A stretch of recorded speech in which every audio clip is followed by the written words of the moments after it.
आजादी के उस दौर में कांग्रेस के अधिवेशन महज खुले आसमान या छत के नीचे होने वाले राजनीतिक कार्यक्रम नहीं थे, बल्कि स्वतंत्रता संग्राम की नींव थे। इन्हीं अधिवेशनों ने देश की एकता को बरकरार रखा और बड़े आंदोलनों में जन भागीदारी सुनिश्चित की। ये कांग्रेस अधिवेशन ही थे जिन्होंने देश की जनता को अंग्रेजी हुकूमत के खिलाफ एक मजबूत आवाज उपलब्ध कराई।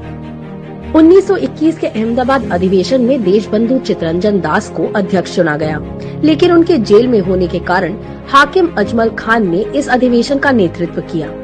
इस अधिवेशन में असहयोग के संकल्प को पुनः मजबूती देने के साथ व्यक्तिगत सविनय अवज्ञा के आयोजन और महात्मा गांधी जी को एकमात्र कार्यकारी अधिकारी बनाने का प्रस्ताव पारित किया गया।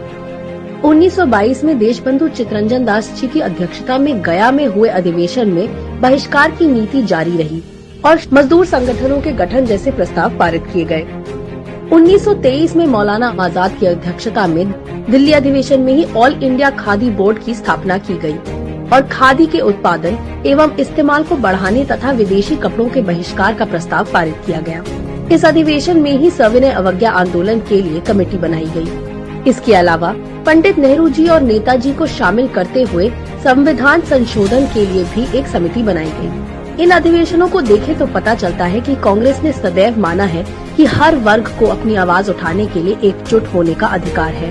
कांग्रेस ने कभी मजदूरों की आवाज दबाई नहीं, बल्कि उनकी आवाज को मजबूती दी, उनको अधिकार दिए, श्रम सुधार के कानून बनाए। ठीक इसी तरह खादी का इस्तेमाल कांग्रेस के लिए कभी राजनीतिक जुमलेबाजी नहीं रहा, बल्कि देश को एकता के सूत्र में पिरोने और स्वदेशी को बढ़ावा देने का बीज मंत्र रहा है। कांग्रेस सदैव देश की एकता के लिए समर्पित रही है और देश की आजादी का मूल मंत्र भी यही एकता रही है।